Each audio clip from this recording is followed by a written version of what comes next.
The pen was halfway to the paper when I saw it. My pulse thundered against my ribs.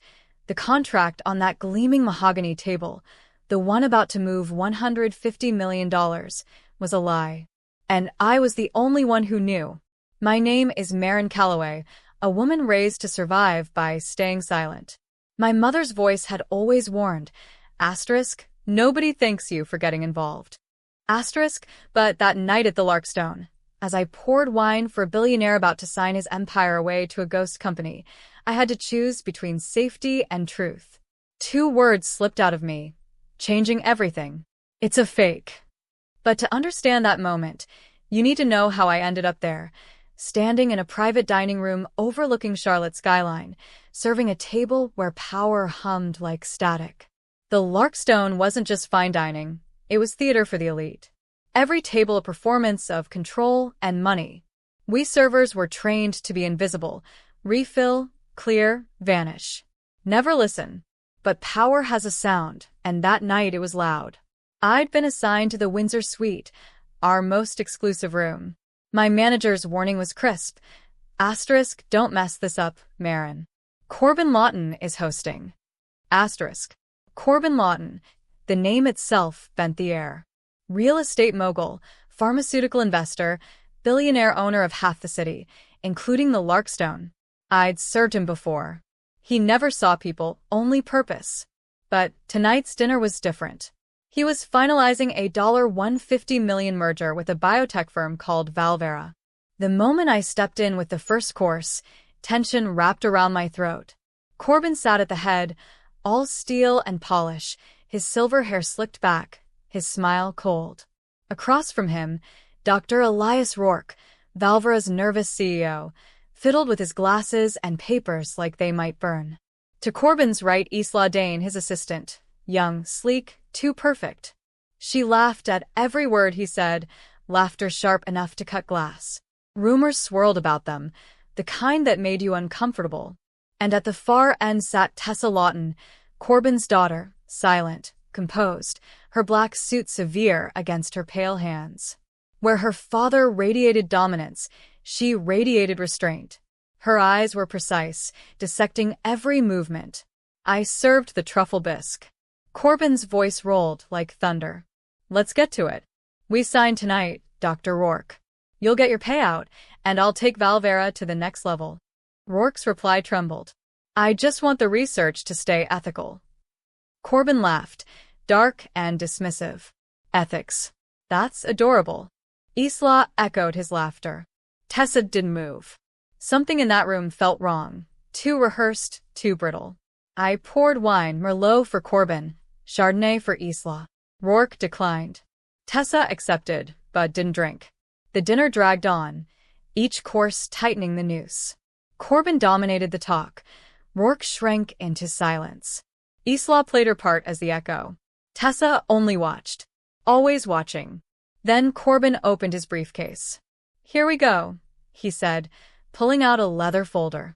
The contract. Once you sign, Dr. Rourke, we're partners. He slid it across the table. That's when I saw it. I leaned forward to refill Isla's glass, and the contract caught my eye. Embossed seal, dense legal text. But something was wrong with the seal. I knew it by heart, the Lawton Holdings logo. This one was faded, off-center. And at the bottom, in small print, the beneficiary wasn't Valvera Biotech. It was Lawton Innovations. I'd seen that name once, on a stray memo about offshore accounts. My stomach dropped. Corbin wasn't merging. He was stealing. And the inheritance clause below, cut off by his hand, mentioned, excluding primary heir. He was cutting Tessa out. Rourke frowned. Mr. Lawton, this name? Legal housekeeping, Corbin interrupted. Standard structure. Trust me. But Tessa's eyes had already fixed on the paper. Then on me. She saw my expression. The fear. The realization. We locked eyes. 3 silent seconds that changed everything. Corbin uncapped his pen, that metallic click echoing like a trigger. My mother's warning rang in my skull. Don't get involved. But my hands were shaking so violently, the wine bottle clinked. Corbin's pen touched the page. I leaned forward, pretending to adjust the candle, my voice trembling through the stillness. It's a fake. The room froze. Every sound vanished. Even the city lights seemed to hold their breath. Would you have stayed silent or spoken up? Tell me in the comments below. The words hung in the air like smoke after a gunshot. Corbin's head snapped toward me, his icy stare slicing through the room. What did you say? Every instinct screamed for me to retreat, apologize, vanish back into invisibility. My throat locked. Nothing, sir. The label on the wine. You think I'm deaf? His voice boomed, his chair screeching against the floor. You just accused me of something. In my own restaurant. Dr. Rourke looked ready to disappear. Isla's frozen smile cracked at the edges. But Tessa didn't flinch. Her eyes were steady, sharp, calculating. I'm sorry, Mr. Lawton. I didn't mean. You're fired. The words hit like a slap. 3 years of loyalty gone in a heartbeat. Then Tessa spoke. Calm, cold, clear. No. Corbin turned, slow and dangerous. Excuse me? She stays, Tessa said. Because I want to hear what she has to say. The tension thickened, sharp enough to cut. Isla tried to smooth it over. Tessa, don't be dramatic. She's just nervous. Is she? Tessa's eyes flicked toward her father. Or is she the only one who actually looked at what you're about to sign? Rourke's gaze darted between them, caught in a corporate crossfire. Corbin's voice dropped, deadly quiet. You're here to witness, not interfere. And yet here I am, interfering.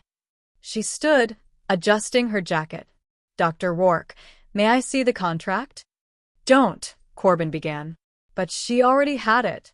Her eyes scanned the pages until her fingers stopped midline. Lawton Innovations, she read. Registered in the Cayman Islands. She looked up. That's odd. Lawton Holdings, our actual company, is registered in Delaware. Dr. Rourke paled.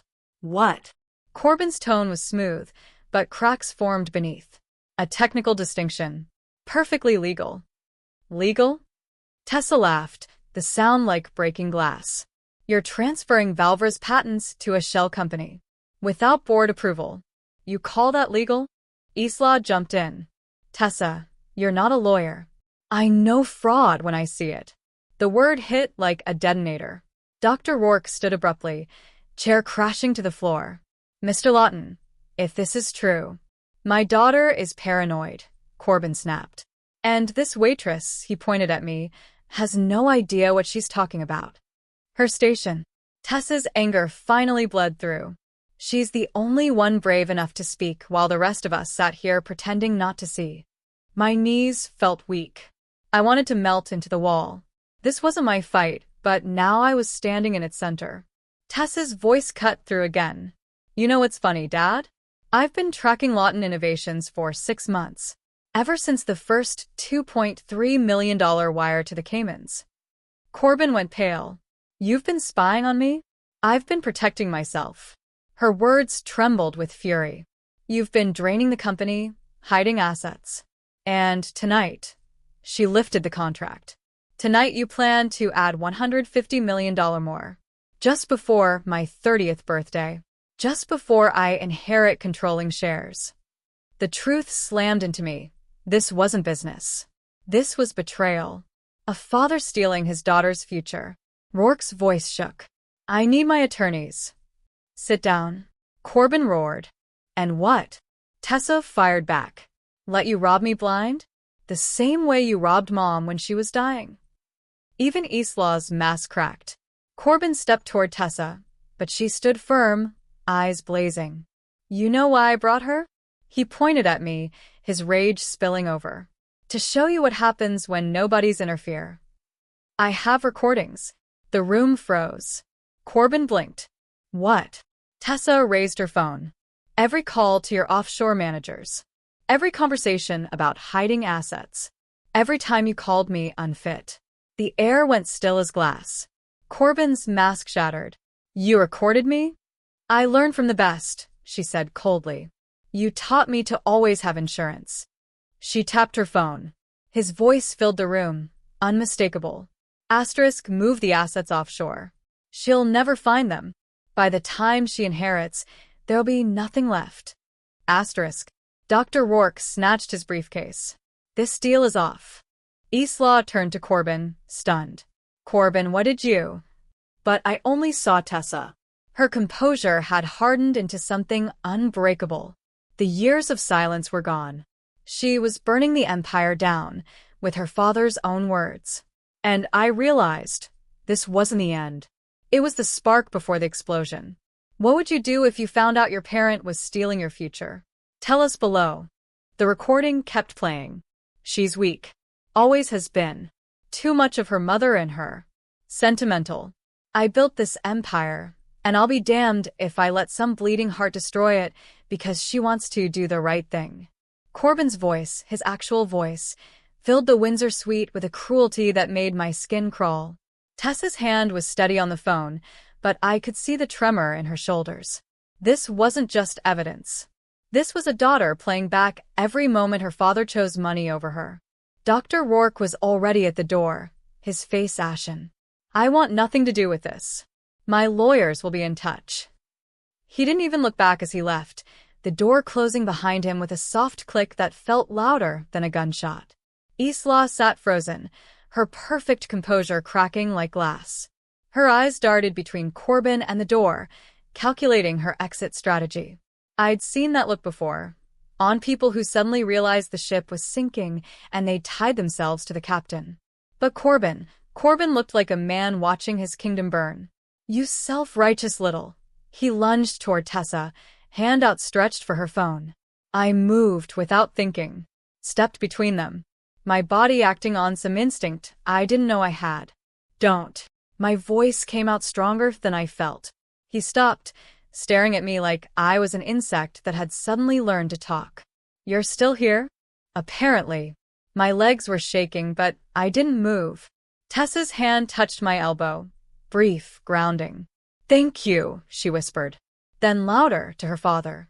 You're done. Tonight ends with you walking away, or it ends with me sending this recording to the SEC, the IRS, and every business journalist in the state. Corbin's laugh was bitter. You think you can threaten me? I own half the city. Judges, politicians, police chiefs, they all owe me favors. You're a child playing a business. I'm a child with evidence.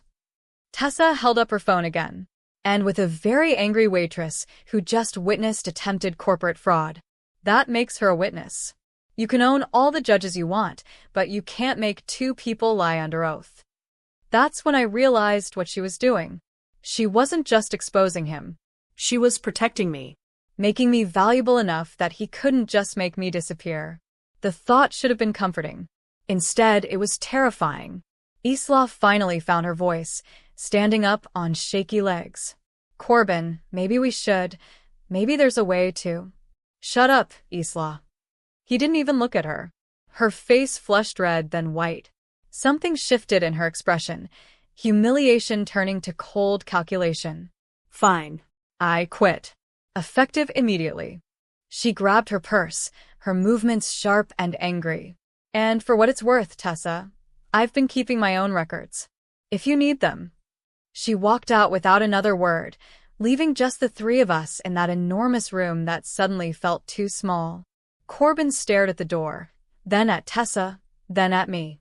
His empire was crumbling in real time, and I was standing there watching it happen, a wine-stained apron still tied around my waist. This is your fault, he said to me, his voice low and venomous. You couldn't mind your own business.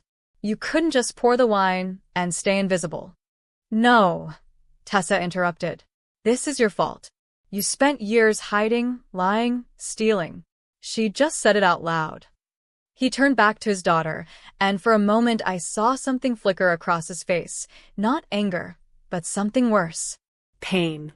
The kind of pain that comes from realizing you've destroyed the one thing that mattered. Your mother would be ashamed of you, he said quietly. Tessa's composure finally cracked. Her eyes went bright with tears she refused to let fall. Mom died watching you steal from her hospital bed. She made me promise to stop you. So no, Dad. She'd be proud. The words hit him like a physical blow. He actually stumbled back a step. For several seconds, nobody moved. The city lights outside the windows kept glittering, oblivious to the drama unfolding inside. Somewhere in the restaurant, dishes clinked, people laughed, life continued. But in the Windsor suite, an empire died. Corbin straightened his tie, smoothed his jacket. The mask sliding back into place, even cracked and broken. "You'll regret this." "I already regret it," Tessa said softly. "I regret not stopping you sooner."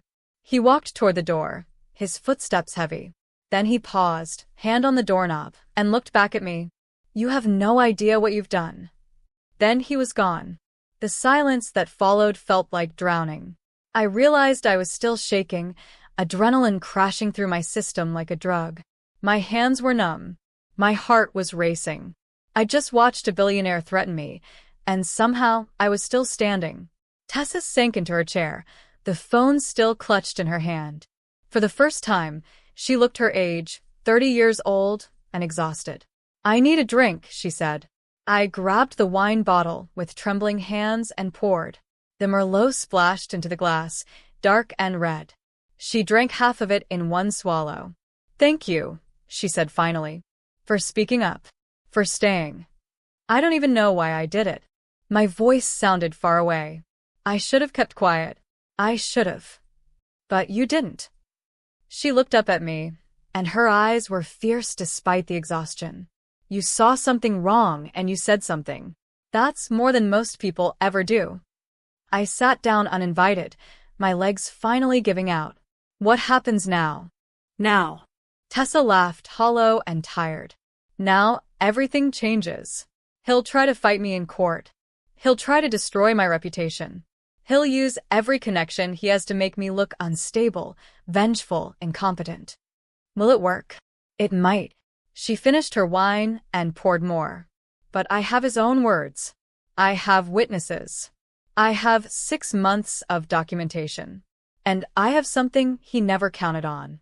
"What's that?" She smiled, and it was sad and determined and absolutely terrifying.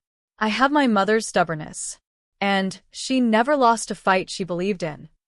We sat there in the quiet, two women who'd just burned down a dynasty with nothing but truth and courage. Outside, the city sparkled, indifferent and beautiful. And somewhere out there, Corbin Lawton was planning his next move. Would you risk everything for the truth? Drop a comment, and let us know what you do. I should have gone home that night. Should have grabbed my things, clocked out, and never looked back at the Larkstone or the Lawton family, or any of it. Instead, I sat in Tessa's car in the parking garage at 2 a.m, drinking gas station coffee that tasted like burnt rubber while she explained exactly how deep the corruption went. "He's been moving money for 3 years, she said, her laptop balanced on the steering wheel, showing me spreadsheets that might as well have been in a foreign language. Small amounts at first. $100,000 here, $200,000 there. Enough to slip past the auditors, but not enough to trigger federal reporting requirements. But $150 million, I started. Would have been the final transfer." She clicked to another document. Once Valver's patents were in Lawton Innovations, he could liquidate the whole portfolio.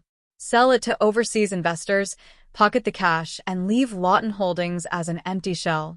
By the time I inherited, there'd be nothing but debt. My head was spinning.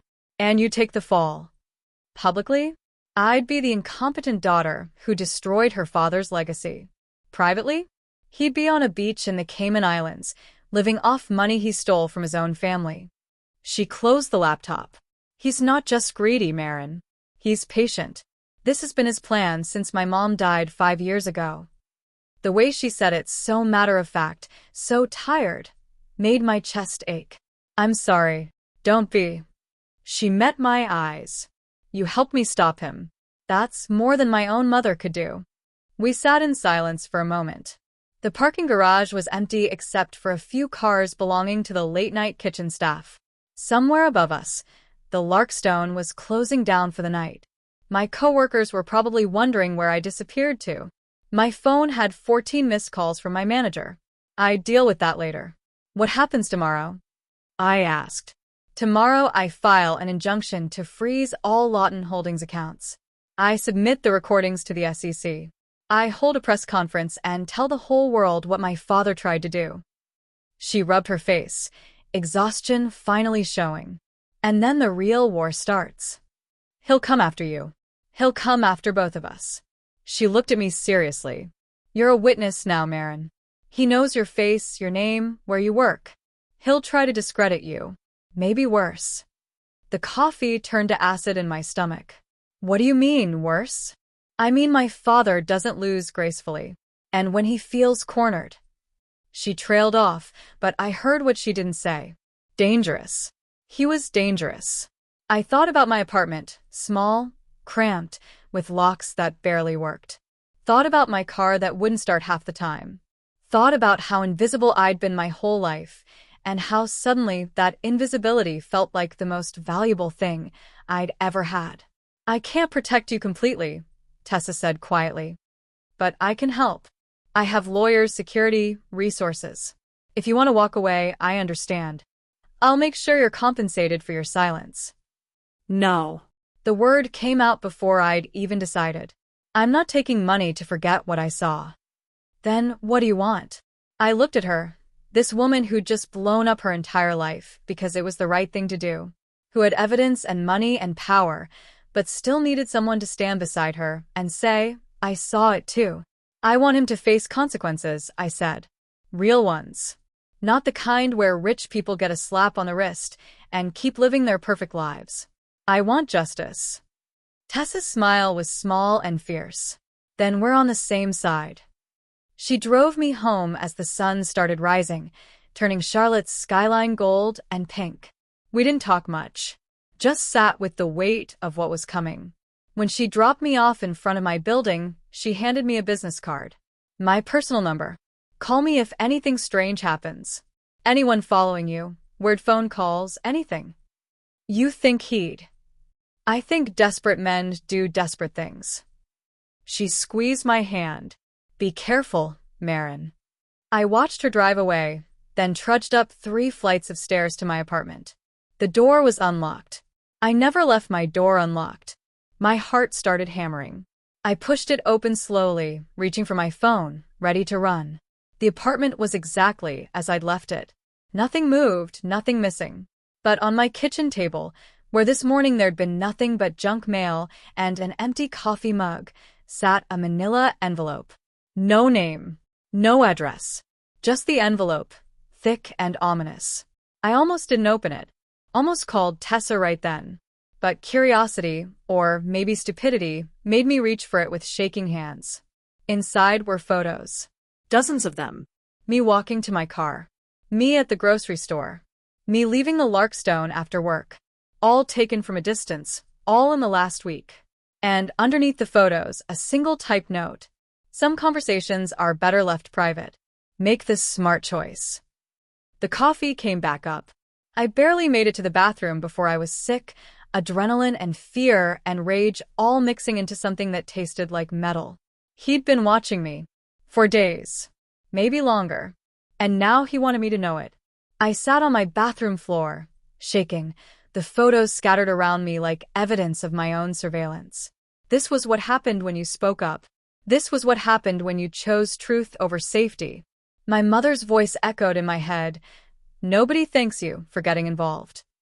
But Tessa's voice was louder. You saw something wrong, and you said something.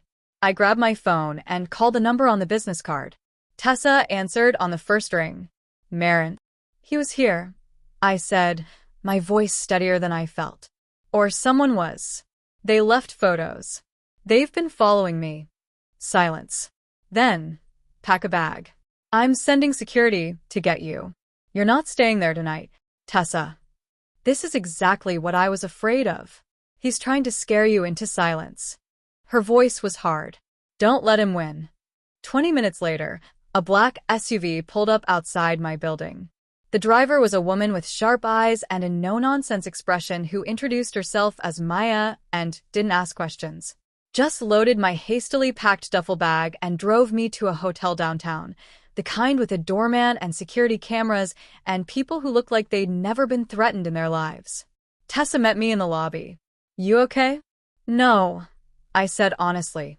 But I'm not backing down. She nodded, fierce and proud. Good. Because tomorrow we go public. And once we do, there's no going back. I thought about those photos. About my unlocked door. About a billionaire who thought he could scare me into silence. Then let's make sure he can't hide anymore. When power tries to silence you, do you speak louder? Tell us what you'd do in the comments. The press conference was scheduled for 10 a.m. at the Marriott downtown. By 9:30, I was standing backstage in borrowed clothes. Tessa's assistant had brought me a navy dress and blazer that actually fit, trying not to throw up from nerves. Through the curtain, I could hear the crowd gathering. Reporters, cameras, the low murmur of people who sensed blood in the water. You don't have to do this, Tessa said for the third time. She looked polished and professional in a gray suit, her hair pulled back, every inch the confident executive. But I could see the tension in her shoulders. You can stay backstage. I'll handle the statement. No. I straightened my borrowed blazer. He needs to see that I'm not scared. Lie. I was terrified. But fear and courage weren't opposites. They were companions. You couldn't have one without the other. Maya, the security woman from last night, touched her earpiece and frowned. We've got a situation. Tessa went still. What kind of situation? Corbin Lawton just entered the building. He's demanding access to the press room. My stomach dropped. He's here, with his own camera crew. Maya's expression was grim. He's planning to make a statement. Tessa's jaw clenched. Of course he is. Can't let his daughter control the narrative. She looked at me. Last chance to back out. I thought about those photos on my kitchen table. About my unlocked door. About 3 years of pouring wine and staying invisible while people with power made the rules. Let him come, I said. I want him to hear every word. At exactly 10 a.m., Tessa walked onto that stage. The camera flashes were blinding, the questions immediate and overlapping. But she stood at the podium, calm and unshakable, and waited for silence. Thank you for coming, she began. My name is Tessa Lawton, and I'm here to expose systematic corporate fraud committed by my father, Corbin Lawton, CEO of Lawton Holdings. The room erupted. Questions fired like bullets. But Tessa kept talking, her voice cutting through the chaos. She laid it out step by step. The offshore accounts. The shell companies. The fake merger designed to strip assets before she inherited. She played 30 seconds of the recording, just enough to make it clear what he'd said, what he'd planned. And then she called me to the stage. My legs felt like water as I walked out into that sea of cameras and strangers. But I made it to the podium, and Tessa's hand on my shoulder was steady. This is Maren Calloway, she said. She's a server at the Larkstone who witnessed the attempted fraud firsthand. She risked her job and her safety to speak up. I'd like her to tell you what she saw. Every eye in the room focused on me. I gripped the podium to keep my hands from shaking. 2 nights ago, I started, my voice echoing through the microphone. I served a private dinner where Corbin Lawton attempted to execute a fraudulent merger. The contract he presented had a fake company name and false beneficiary information. When I realized what was happening, I spoke up. Since then, I've been threatened and surveilled. I pulled out the photos, the ones from my apartment, and held them up. Cameras zoomed in, capturing the evidence. This is what happens when you challenge powerful people. They try to silence you. They try to make you invisible again. I looked directly at the camera. But I'm not staying silent. Not when I saw something wrong. The questions came like a tidal wave, but I barely heard them. Because at the back of the room, Corbin Lawton had appeared. He looked different than he had at dinner. Older. Smaller. His expensive suit couldn't hide the rage radiating from him like heat. Our eyes met across that crowded room.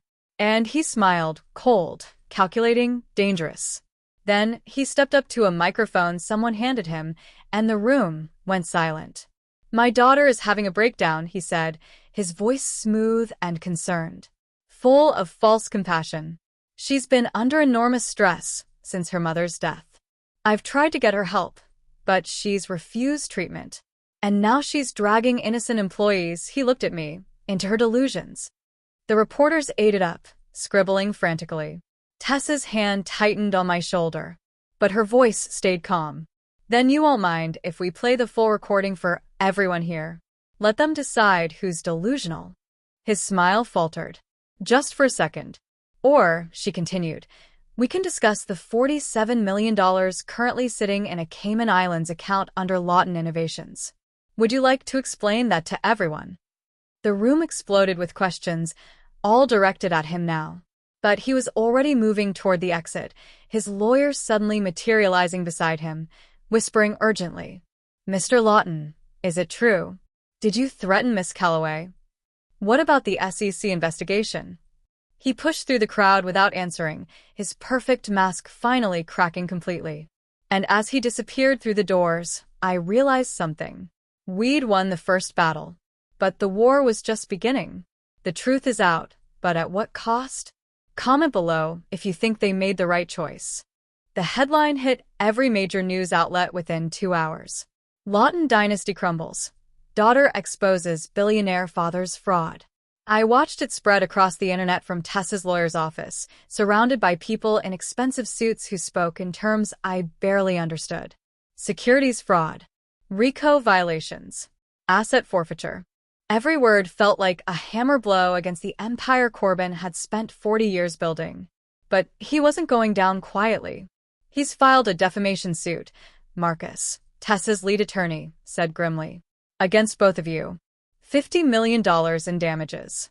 Claims you orchestrated a conspiracy to destroy his reputation and steal his company. My hands went cold. 50 million? I don't even have 50,000.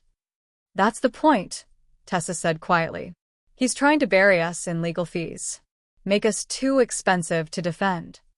He's also filed for emergency guardianship, Marcus continued, sliding another document across the table.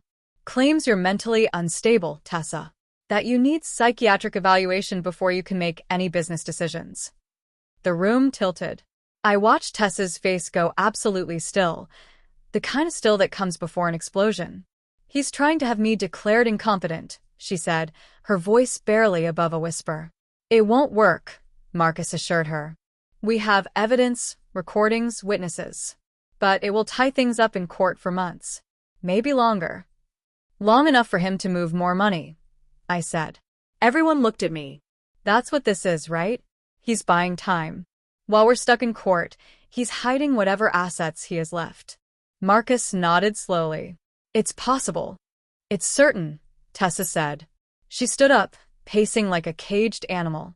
That's his playbook. Delay, deflect, disappear. By the time the courts sort through everything, the money will be untraceable. So, what do we do? I asked. She stopped pacing and looked at me, something fierce and reckless burning in her eyes. We don't wait for the courts. We find the money ourselves. Marcus went pale. Tessa, I cannot advise. Then don't advise. Just tell me, legally, what I'm allowed to access. The next 3 days were a blur of encrypted files, financial records, and late nights in Tessa's downtown condo surrounded by laptops and cold coffee. She'd hired a forensic accountant named David who looked like he'd never seen sunlight but could track money through shell corporations like a bloodhound. Here, he said, pointing at a screen full of numbers. Transaction dated 3 days ago, right after your press conference. 10 million transferred from Lawton Innovations to another offshore account. This one in Singapore. Can you trace where it went from there? Tessa asked. Already did. It bounced through 6 more accounts before landing in a private equity fund registered to. He squinted at the screen. Carson Development, LLC, which is owned by Corbin Lawton's college roommate. He's funneling it through old friends, I said. People who owe him favors. People who think they're safe, Tessa corrected. But every transaction leaves a trail.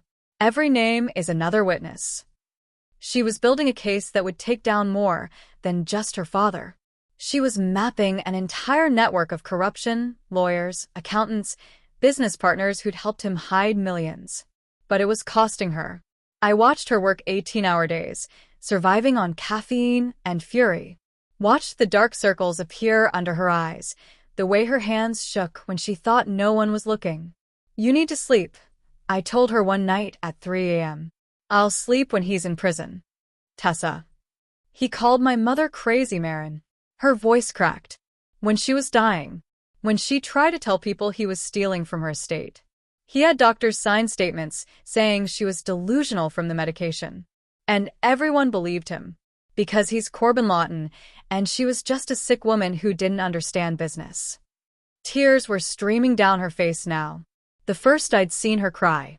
I promised her, she whispered. On her deathbed. I promised I'd stop him. That I wouldn't let him get away with it. I pulled her into a hug. This woman who'd been holding the weight of justice on her shoulders for 5 years. She sobbed into my borrowed shirt, and I held her while she broke. Because sometimes courage looks like falling apart and choosing to stand back up anyway.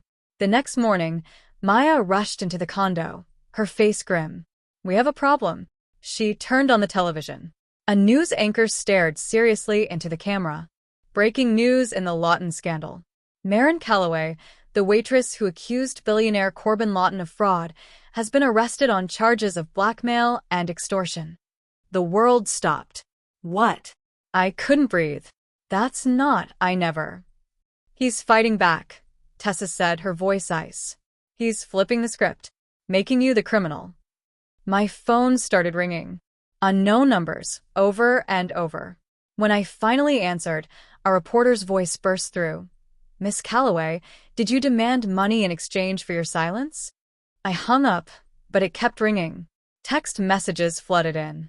Emails. Social media notifications from accounts I didn't even know I had. They were destroying me. Marcus is handling it, Maya said firmly. You're not going anywhere.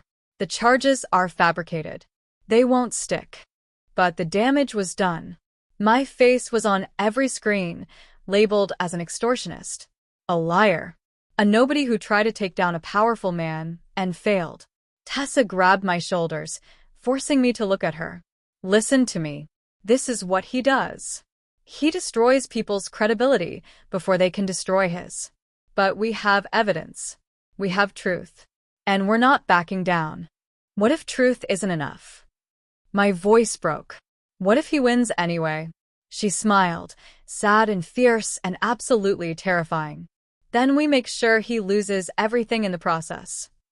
That night, while I hid in Tessa's condo and watched my reputation burn on national television, David found something. A recording. Not from Tessa's phone.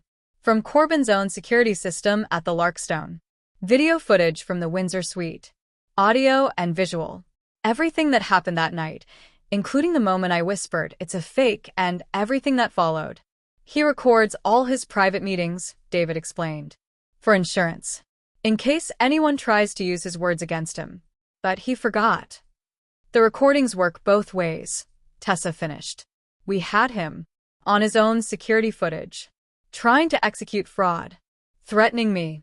Calling his daughter incompetent. Marcus filed it with the court the next morning. By noon, the blackmail charges against me were dropped. By evening, a federal grand jury had issued a subpoena for all of Corbin Lawton's financial records. The hunter had become the hunted. And we were just getting started. When they try to bury you, do you dig yourself out or dig their grave deeper? Let us know below. 3 weeks after the press conference, Corbin Lawton's empire was officially dead. The SEC froze his accounts. The FBI opened an investigation. Business partners who'd sworn loyalty for decades suddenly couldn't remember his name. The media that had once celebrated him now picked apart every deal he'd ever made, every connection he'd ever used. I watched it happen from Tessa's office.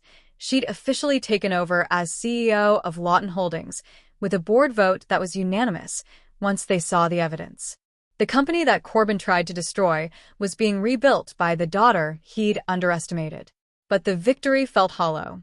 $67 million, Tessa said, staring at the financial report on her desk. That's how much is still missing. He moved it somewhere we can't trace.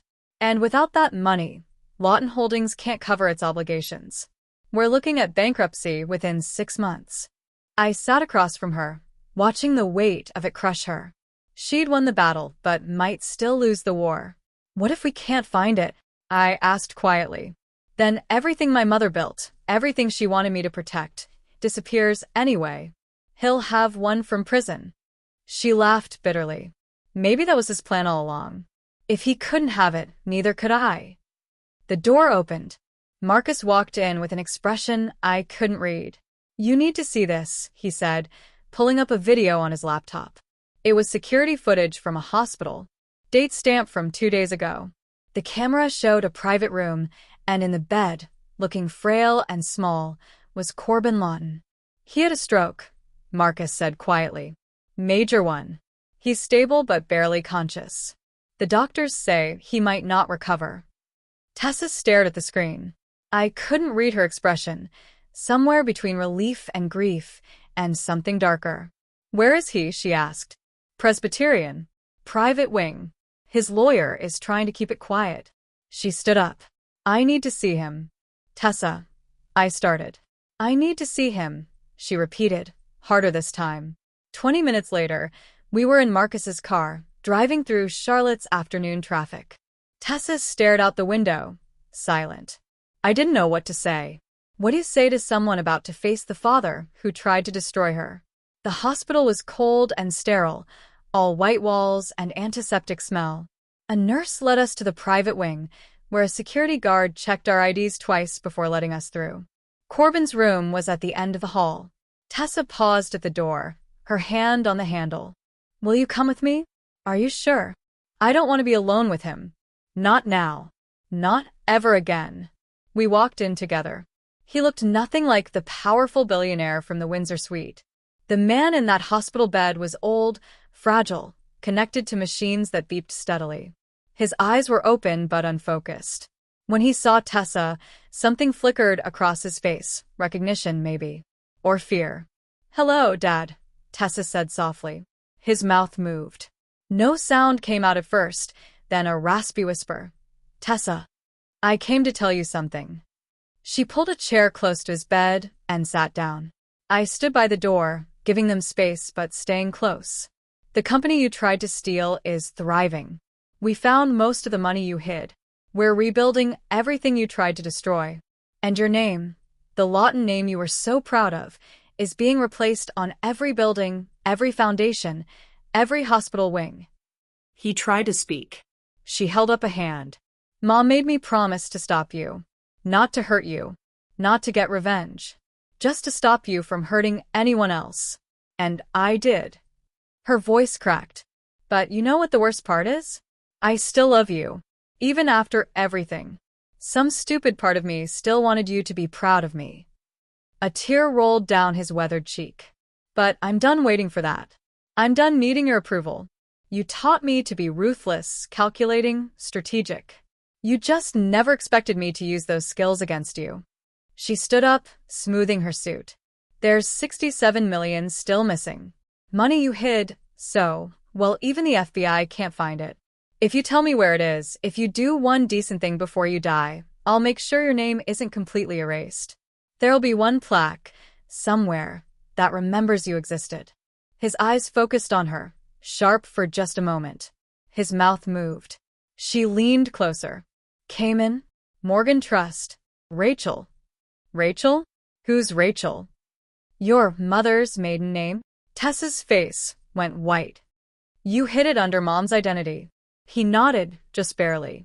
Then his eyes closed, exhausted from the effort. Tessa stood there, staring at the man who'd stolen from his own wife's grave. Then she turned and walked out without another word. I followed her to the parking lot, where she stood beside the car, shaking. He used her name, she whispered. Even after she died. Even after everything. He used her identity to hide stolen money. Tessa. I thought I'd feel something. Seeing him like that. Broken and dying. I thought I'd feel sad or angry or something. She looked at me, her eyes dry.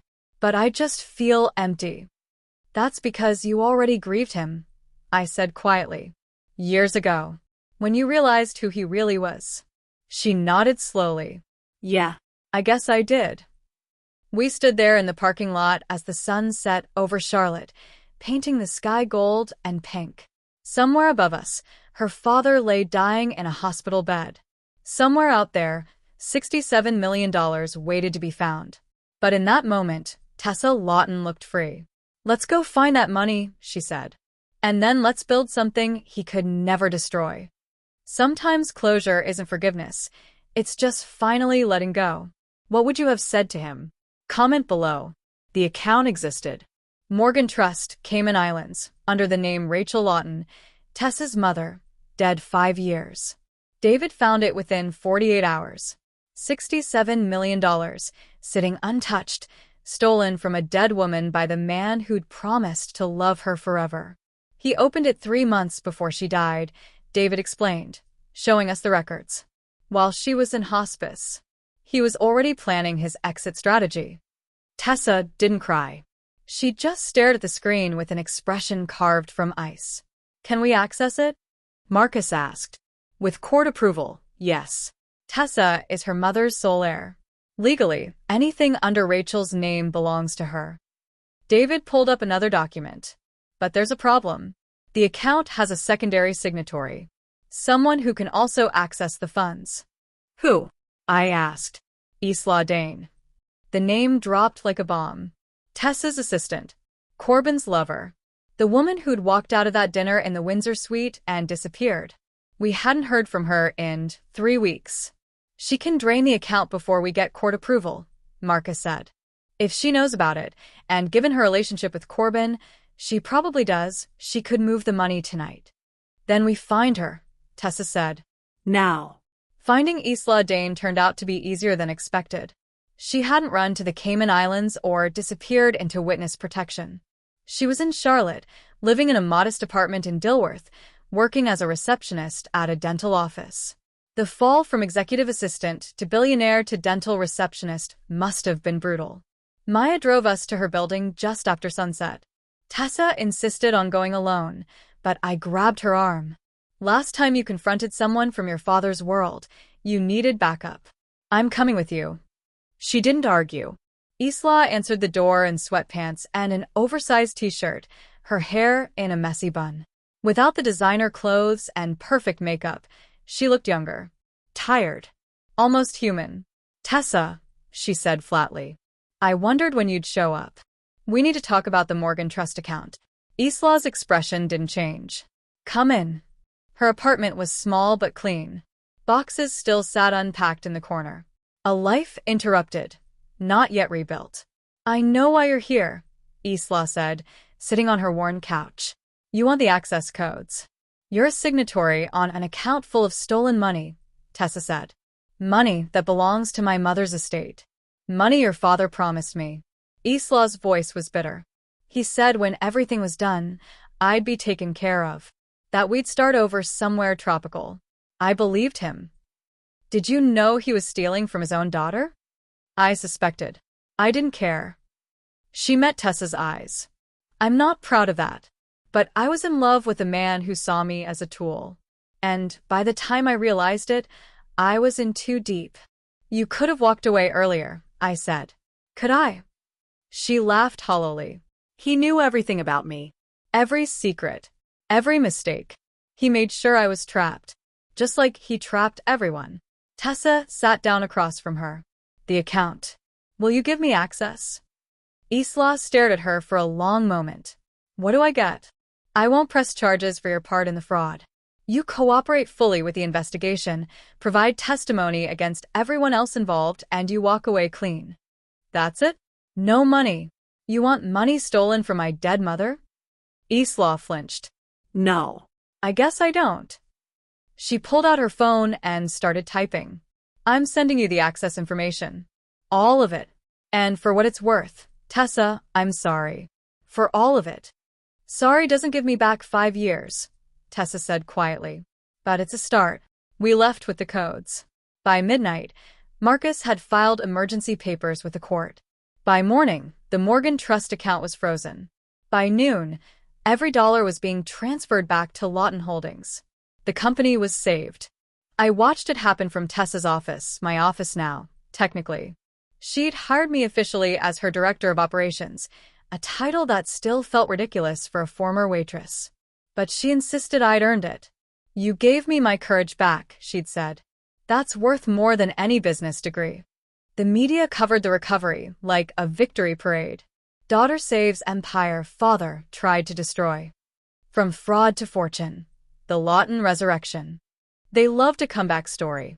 But I kept thinking about Isla, sitting in that small apartment, her whole life reduced to boxes she hadn't unpacked. Do you think she'll be okay? I asked Tessa one afternoon. Eventually.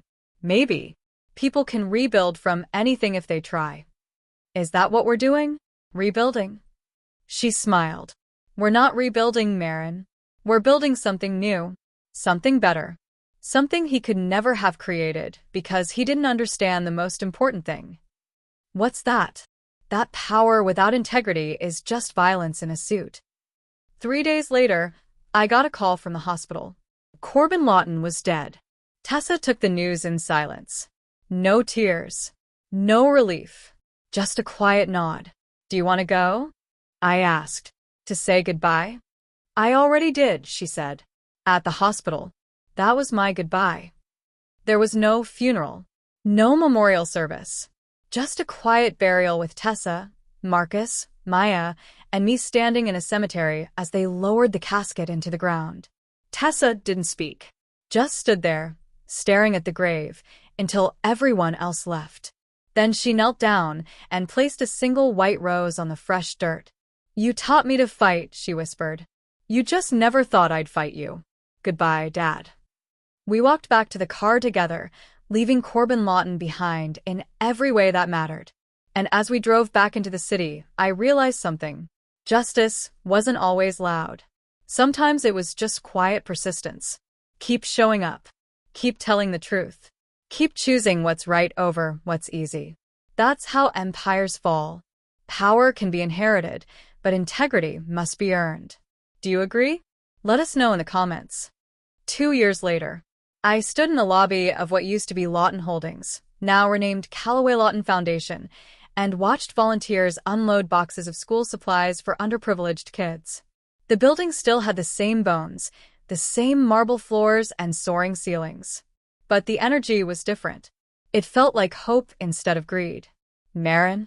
A young woman approached, maybe 22, holding a clipboard. We're ready for the scholarship interviews whenever you are. Thanks, Sophie. I'll be right there. This was my life now. Director of a foundation that funded ethical business initiatives, protected whistleblowers, and supported people who spoke truth to power. Tessa had insisted on putting my name on it, no matter how much I argued. You started this, she'd said. Your courage saved everything. People should know your name means something good. The foundation had awarded 60 scholarships this year, funded 12 lawsuits against corporate fraud, protected 23 whistleblowers who'd risked everything to expose corruption. We weren't saving the world, but we were helping people who tried to. My phone buzzed. A text from Tessa. Hospital called. He's awake. Do you want to come? I stared at the message, my heart sinking. Corbin Lawton didn't die 2 years ago. That was the lie we'd told the media, the comfortable story that let Tessa move forward without constant questions. The truth was uglier. He survived the stroke but suffered massive brain damage. He'd been in a care facility for 2 years, conscious sometimes, aware rarely, unable to speak or move much. A shell of the man who'd once commanded boardrooms and terrified subordinates. Tessa visited him once a month. I'd gone twice, early on. Watching him trapped in a body that no longer obeyed him was harder than watching him die would have been. Karma's a patient thing, Tessa had said once, watching her father stare blankly at a wall. He spent his whole life stealing people's futures. Now he gets to watch from a distance while we build a better one. I texted back. I'll meet you there. The care facility was on the edge of Charlotte, modern and expensive and depressing in the way all such places are. Tessa was already in his room when I arrived, sitting beside his bed, holding a folder full of documents. Corbin looked worse than last time I'd seen him. Thinner, grayer, more absent. His eyes tracked movement sometimes, showing glimpses of awareness. But mostly he was just gone. Hi, Dad, Tessa said softly. I brought the quarterly reports. Thought you'd want to know how the company's doing. He didn't respond. Never did.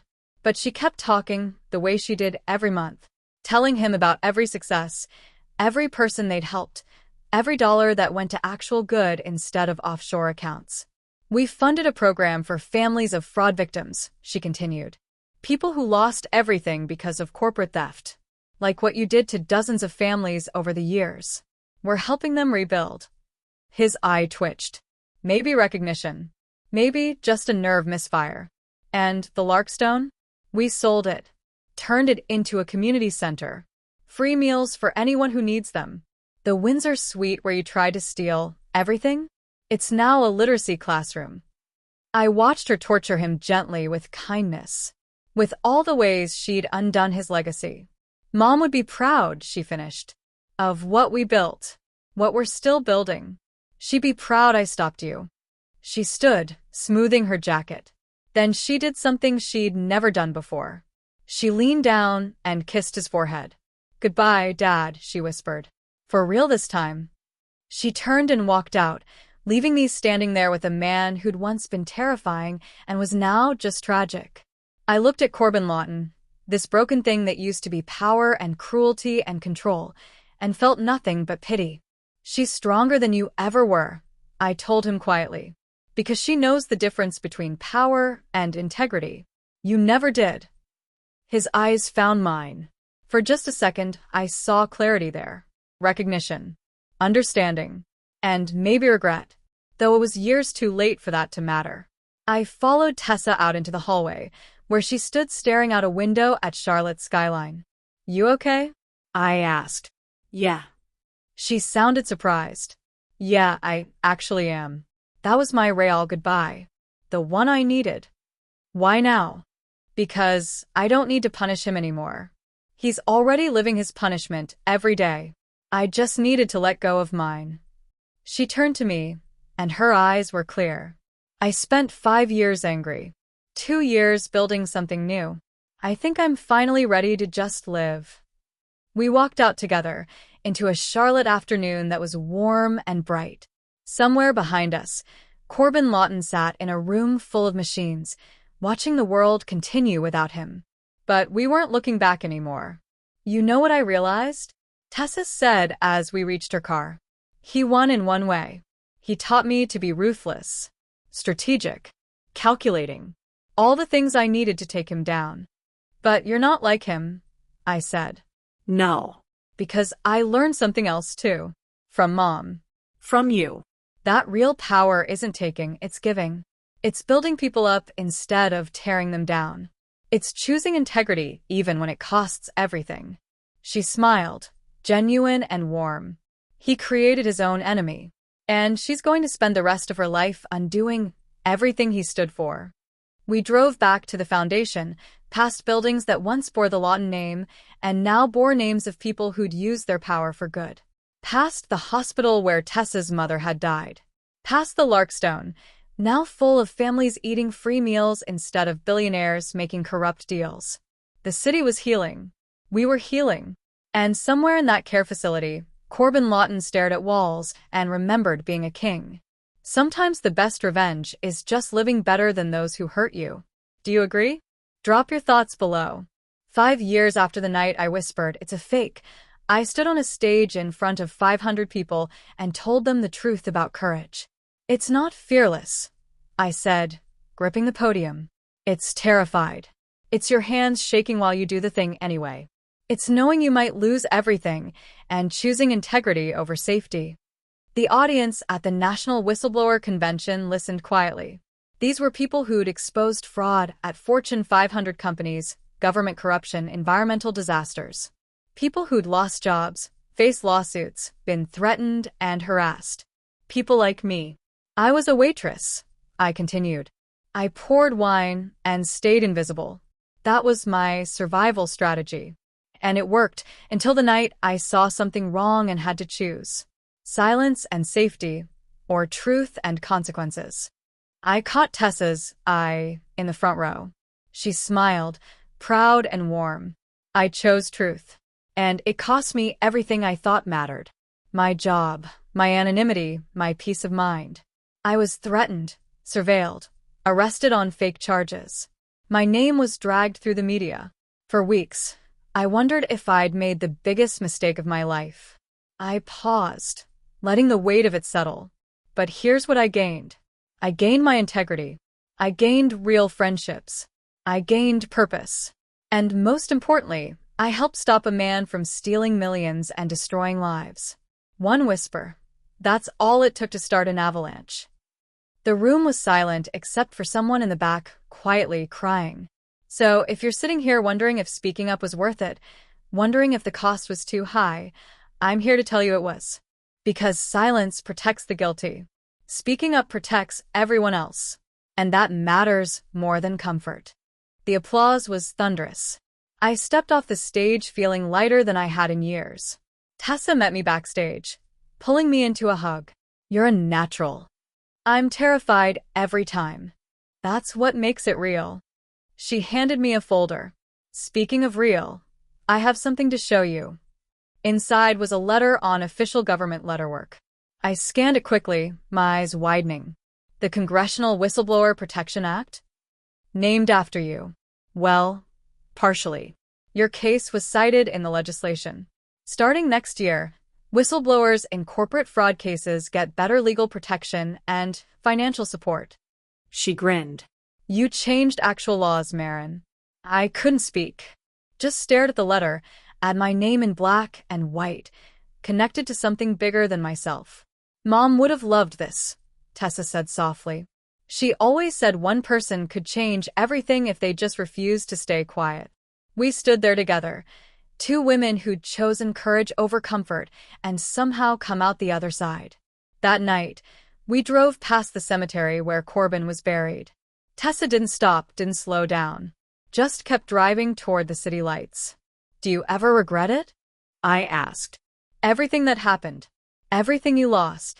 I lost a father who was never really there. I lost money I never needed. I lost a version of myself that was small and scared. She glanced at me. But I found something better. I found out who I actually am when I'm not trying to meet someone else's expectations. And who's that? Someone who fights for what's right, even when it's hard, especially when it's hard. She smiled. Someone like you. We pulled up to the foundation building, where lights still blazed in the windows. Inside, our team was working on next week's cases. 3 new whistleblowers who needed protection, 2 lawsuits against corporations trying to silence employees, 1 scholarship fund for kids whose parents had lost everything to white-collar crime. The work never stopped. But neither did we. I thought about that night in the Windsor suite. About standing there with a wine bottle in my shaking hands, watching a billionaire about to sign a fake contract. About the choice I made in that split second, to speak or stay silent. About how 2 words changed everything. My mother used to say silence was safety. She was wrong. Silence was just slow death. It was watching injustice and pretending not to see. It was choosing comfort over courage. Real safety came from speaking up. From standing with people who needed someone to believe them. From building something good in a world that often rewarded cruelty. Tessa squeezed my hand. Ready to get back to work? Always. We walked into the building together, past the plaque on the wall that read, "In memory of Rachel Lawton, who taught us that integrity is the only legacy worth leaving." And underneath, in smaller letters, sometimes justice doesn't shout. It whispers, and the world still hears it. 5 years ago, I was invisible. A waitress serving wine to people who'd never see me as human. Now I was visible. My name on legislation, on buildings, on scholarships. My voice amplified through every person we helped find their own courage. Corbin Lawton built an empire on silence and theft. We built something better on truth and persistence. And every day, we kept building. Because the fight against corruption never ends. But neither do the people brave enough to fight it. That night, before I went to bed, I got an email from someone I'd never met. A subject line that read, "You gave me courage." The message was simple. I saw something wrong at my company. Something dangerous. I was going to stay quiet. Then I read your story. Tomorrow, I'm going to HR. Thank you for showing me it's possible to survive speaking up. I stared at that email for a long time. Then I wrote back, "You're going to be okay. And even if you're not, you'll be right. And that matters more. You've got this." I hit send and closed my laptop. Somewhere in Charlotte, another person was about to whisper their truth. And somewhere, another empire built on lies was about to fall. That's how change happens. Not with explosions, but with whispers that grow into roars. One person at a time. One truth at a time. One whisper that refuses to stay silent. If this story moved you, if it gave you courage, if it reminded you that speaking up matters, subscribe to this channel and turn on notifications. We share stories like this every week. Stories about ordinary people doing extraordinary things. Stories that remind us integrity still matters. Drop a heart in the comments if you believe speaking truth to power is worth the risk. And share this with someone who needs to hear it. Together, we can inspire others to choose courage over silence. Thank you for being part of this family. Until next time, keep whispering your truth. The world is listening.